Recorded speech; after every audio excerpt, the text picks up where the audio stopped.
ዓለምን ያነጋገሩ ጥቃቶች እየተፈጸሙ ይገኛሉ።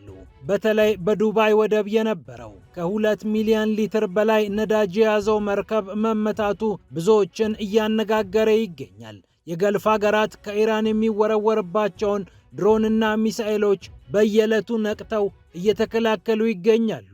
እስራኤልም ቴህራንን ደብድባለች። እስራኤልና አሜሪካ የጀመሩት ዘመቻ በቴህራን የኤሌክትሪክ ብርሃን እንዲርቅ አድርጓል። የኢራን መንግስትም የተጎዱትን የኤሌክትሪክ መስመሮች በመጠገን ተጠምዷል ነው የተባለው። በዚህ ሁኔታ ውስጥም ሆና ኢራን ሚሳኤሎቿን አከታትላ በእስራኤል ላይ እየወረወረች ትገኛለች። የእስራኤል ጦርም እያከሸፍነው ነው ሲል መግለጫ አውጥቷል። በተለያዩ ግንባሮች እየተፋለመች የምትገኘው እስራኤል በደቡብ ሊባኖስ 4 ወታደሮቿ እንደሞቱባት ይፋ አድርጋለች። የእስራኤሉ ጠቅላይ ሚኒስትር ቤንያሚን ኔታንያሁ ደግሞ ከአሜሪካ ጋር በመሆን በኢራን የከፈቱት ዘመቻ ከግማሽ መንገድ በላይ ተጉዟል ብለዋል።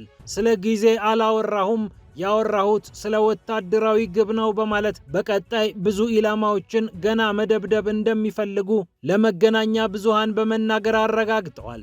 የኢራን መንግስት ካልተቀየረ ሲሉ የነበሩት ኔታንያሁ አሁን ደግሞ ባይቀየርም ግድ የለንም ማለታቸው ትኩረትን ስቧል። የአሜሪካው የውጭ ጉዳይ ሚኒስትር ማርኮ ሩቢዮም ከአልጀዚራ ጋር ባደረጉት ሰፊ ቃለ ምልልስ የሆርሙዝ ሰርጥን በግድም በውድም እናስከፍታለን ብለዋል። ፕሬዝዳንት ትራምፕ ለዲፕሎማሲ አሁንም በራቸው ክፍት ነው ያሉት የውጭ ጉዳይ ሚኒስትሩ ኢራንን በቀጣይ ሀገራቸው ልትመታ እንደምትችል በቃለ ምልልሱ ወቅት ፍንጭ ሰጥተዋል። የኢራንን ሕዝብ አስደናቂ ስራ ፈጣሪ ሲሉ ያንቆለጳጰሱት የአሜሪካው የውጭ ጉዳይ ሚኒስትር በኢራን መንግስት ውስጥ አዲስ ሐሳብ ያለው ካለ አብረነው ልንሰራ እንችላለን ሲሉም ተናግረዋል። እንዲሁም ዓለምን ያስገረመው ጉዳይ የብዙዎችን እጅ ጭንቅላታቸው ላይ ያስጫነው ጉዳይ ከአሜሪካ የመከላከያ ሚኒስትር ጋር የተገናኘው ጉዳይ ነው። የመከላከያ ሚኒስትሩ ፒት ሄግሴት የጦርነቱ ፊት አውራሪ ከሆኑት ሰዎች መካከል አንደኛው ናቸው። የፕሬዝዳንታቸውን ስም ደጋግመው እየጠቀሱ በኢራን ላይ የከፈቱትን ዘመቻ ምክንያታዊ አድርገው ከሚያቀርቡ የትራምፕ ሰዎች መካከል አንደኛው የሆኑት ፒት ሄግሴት በዚህ ጦርነት ወደ ኪሳቸው ሊገባ የሚችል ነገር ሲያመቻቹ ነበር የሚል ዘገባ መውጣቱ ብዙዎችን አስደንግጧል። እርሳቸውም በቁጣ ምላሽ እንዲሰጡ አድርጓል። ፔንታገን ዘገባው በፍጥነት ይነሳልን ሲል ፋይናንሻል ታይምስን እንደጠየቀ ነው የተነገረው። ፋይናንሻል ታይምስ የመከላከያ ሚኒስትሩን ፒት ሄግሴት ሀብት የሚያስተዳድር አንድ ደላላ ወደ አንድ ግዙፍ ኩባንያ በመሄድ ጦርነት ሊጀመር ስለሚችል ከፍተኛ ትርፍ ይመጣል በሚል የጦር መሳሪያ አምራች ኩባንያዎች የበለጠ ኢንቨስት እንዲያደርጉ ስለመጠየቁ ነው የተነገረው። በእርግጥ ኢንቨስትመንቱ ባይፈጸምም ሰውየው ግን ሀገራቸው ወደ ጦርነት ልትገባ ስትል የግል ጥቅማቸውን እንዴት ያሳድዳሉ በሚል ትችት ቀርቦባቸዋል። አስገራሚውን ነገር ይዘናል። ፒያሳ ኔትወርክን ስትከታተሉ ሁሉንም በጥልቀት ታገኛላችሁ። ፒያሳ ኔትወርክን ሰብስክራይብ፣ ላይክ እና ሼር በማድረግ የፈጣን የተአማኒና የጥልቅ ዘገባዎች ቤተሰብ ሁኑ ስንል በአክብሮት ጋብዘናል። አሁን ወደ ጉዳዮቻችን አለፍን።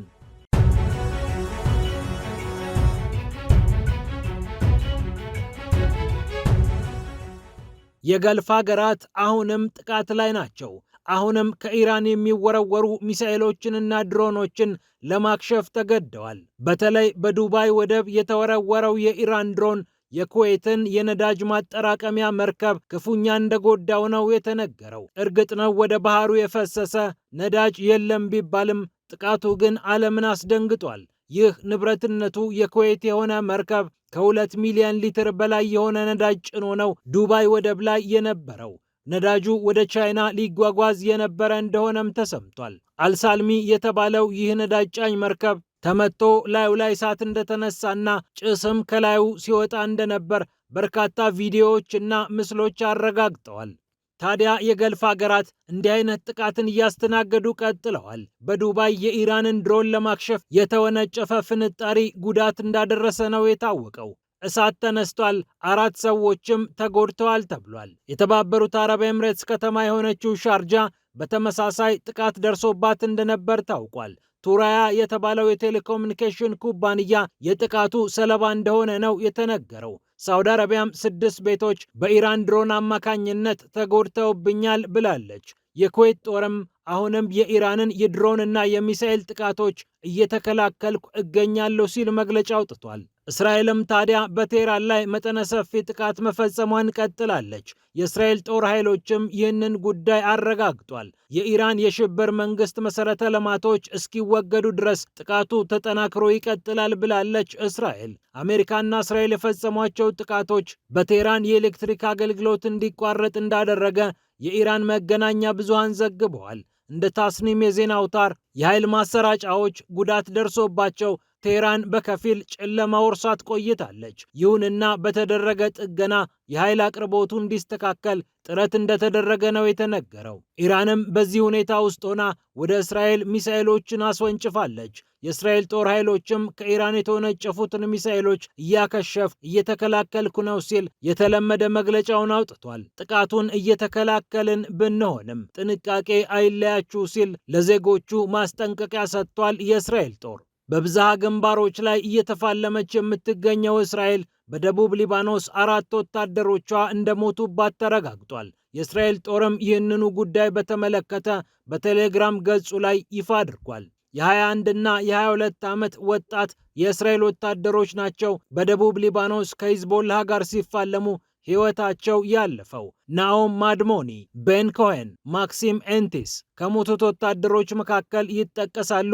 የአራተኛው ወታደር ስም ግን ለጊዜው ይፋ እንዳልተደረገ ተነግሯል። በተለያዩ ጥቃቶች ሆስፒታል ገብተው እየታከሙ የነበሩ የእስራኤል ወታደሮች ናቸው ሕይወታቸው እያለፈ የሚገኘው። እስራኤል በደቡብ ሊባኖስ ሂዝቦላህን ለመምታትና በሰሜን እስራኤል የሚደርሱ ጥቃቶችን እስከ ወዲያኛው ለማስወገድ ብርቱ ዘመቻ መጀመሯንና በቀጣይም ይህንን ዘመቻ ግቧን እስክታሳካ ድረስ እንደምትቀጥልበት የእስራኤል ከፍተኛ ባለስልጣናት እየተናገሩ መሆናቸው ይታወቃል። ይህ እንዳለ ሆኖ የእስራኤሉ ጠቅላይ ሚኒስትር ቤንያሚን ኔታንያሁ ከአሜሪካው ኒውስ ማክስ ጋር በነበራቸው ቆይታ ከአሜሪካ ጋር የጀመሩት ዘመቻ ከግማሽ በላይ ግቡን እንዳሳካ ተናግረዋል። ከግማሽ በላይ ያልኩት ጊዜውን አይደለም ያስቀመጥነውን ግብ በተመለከተ ነው ብለዋል። በሺዎች የሚቆጠሩ የኢራን አብዮታዊ ጦር ወታደሮችን ደምስሰናል ያሉት የእስራኤሉ ጠቅላይ ሚኒስትር የተለያዩ የኢራን ወታደራዊ ኢንዱስትሪዎችን ከምድረ ገጽ ለማጥፋት አሁንም እየሰሩ እንደሚገኙ ተናግረዋል። ከዚህ ቀደም በኢራን ያለው መንግስት መቀየር እንዳለበት ሲናገሩ የነበሩት ቤንያሚን ኔታንያሁ አሁን የኢራንን መንግስት የመቀየር ግዴታ የለብንም ሲሉም ተናግረዋል። ግባችን አይደለም ነው ያሉት። ነገር ግን ኢስላማዊ ሪፐብሊኳ ከውስጥ ብትንትኗ ሊወጣ እንደሚችል ኔታንያሁ ተናግረዋል።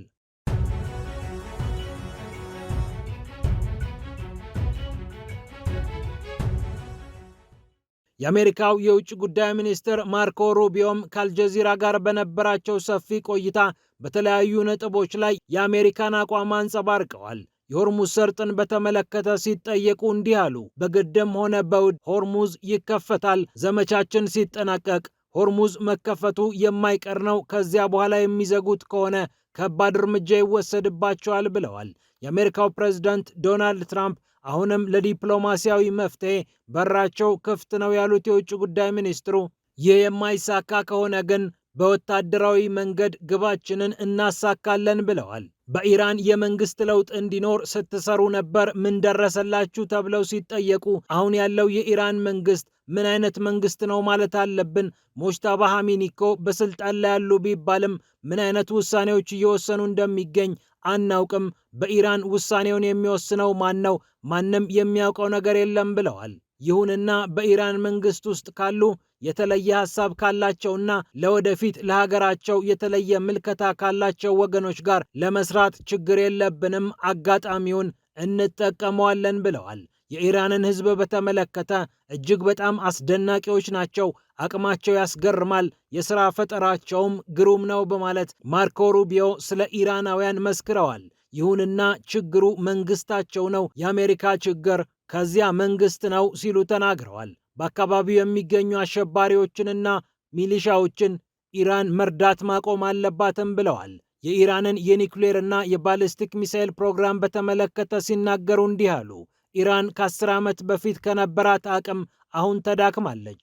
ይሁንና ከዚህ በኋላ 3 ወይም 5 ዓመታት ዝም ብለን ብንቀጥል ኖሮ የሚሳኤል ፕሮግራሞቻቸው በልጽገው የድሮን አቅማቸው ከፍ ብለው ለሁላችንም አስቸጋሪ የሆኑብን ነበር። የገልፍ ሀገራትንም እኛንም ያጠቁን ነበር። እናም አሁን ጊዜው ነው ብለን ኢራንን መምታታችን ትክክለኛ ውሳኔ ነው ሲሉ ተናግረዋል። ኢራን የሲቪል የኒውክሌር ፕሮግራም ቢኖራት ብዙም እንደማይከፉ የተናገሩት ማርኮ ሩቢዮ፣ ይሁንና የጦር መሳሪያ መታጠቅ የምትችልበት የፕሮግራም አካሄድ በፍጹም መኖር የለበትም ሲሉም ተናግረዋል። ሳውዲን፣ ኤምሬትስን፣ ኳታርን፣ ኩዌትን እና ባህሬንን እያስቸገረች ያለችው ዝም ብለን ስትገነባ ባየናት የጦር መሳሪያ ፕሮግራሟ ነው በማለት የአሁኑን ጥቃት ፍትሐዊ እንደሆነ አቅርበውታል። የአሜሪካው የውጭ ጉዳይ ሚኒስትር ሆርሙዝ ሰርጥ በግድም ሆነ በውድ ይከፈታል ያሉት የአሜሪካው የውጭ ጉዳይ ሚኒስትር የኔቶ አባል ሀገራት በዚህ ጉዳይ ላይ ሚና አለመወጣታቸውን ወቅሰዋል። ግባችሁ ምንድን ነው ተብለው ሲጠየቁም እንዲህ ሲሉ መለሱ። ግባችን ግልጽ ነው። ያስቀመጥናቸውን ነገሮች እያሳካን እንገኛለን። የአየር ኃይላቸውን ማጥፋት እንፈልግ ነበር፣ አጥፍተናል። የባህር ኃይላቸውን እንድናጠፋ አስበን ነበር፣ ይህንንም ከሞላ ጎደል አሳክተናል። የሚሳኤል ማስወንጨፊያዎቻቸውንና ሌሎች የሚሳኤል አቅሞቻቸውንም እያዳከምንባቸው ነው። አሁን ደግሞ እነዚህን መሳሪያዎች የሚያመርቱባቸውን ፋብሪካዎች ሙሉ ለሙሉ ማጥፋት አለብን። ይህ ደግሞ ከወር በላይ የሚወስድ አይደለም፣ በሳምንታት ጊዜ ውስጥ ማለቅ የሚችል ጉዳይ ነው በማለት ማርኮ ሩቢዮ ሐሳባቸውን አጠቃለዋል።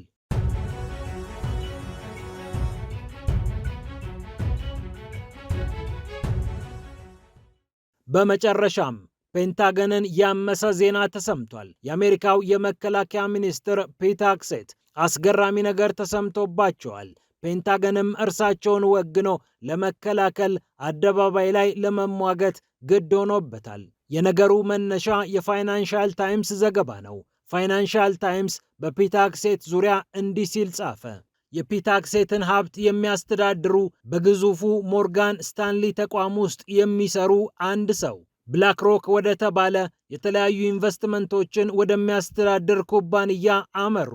ይህ ኩባንያ ሎኪድ ማርቲንን እና ኖርዝሮፕ ግሩማንን ጨምሮ የተለያዩ ግዙፍ የጦር መሳሪያ አምራቾችን በከፊል የሚያስተዳድር ኩባንያ ነው።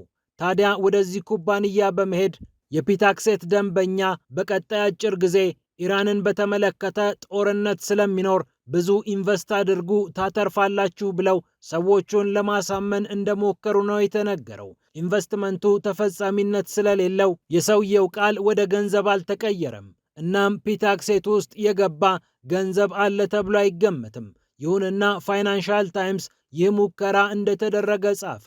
ፔንታገን በዚህ ጊዜ አበደ። ዘገባው ይነሳልኝ እስከ ማለትም ደረሰ። ፍጹም ሐሰት ነው፣ ውሸት ነው በማለት የፔንታገን ቃል አቀባይ የሆኑት ሾን ፓርኔል ተናገሩ። ሚኒስትሩም ሆነ ፔንታገን በስነ ምግባር ላይ አይደራደሩም፣ እንዲህ አይነት ጥፋት አያጠፉም፣ ሕግና ደንብን ያከብራሉ ሲሉ ነው ፓርኔል መግለጫ የሰጡት። ይህ ከህዝብ ጋር ያለንን አመኔታ እንዲሸረሸር የሚያደርግ ዘገባ በፍጥነት መስተካከል አለበት ሲሉም ተናገሩ።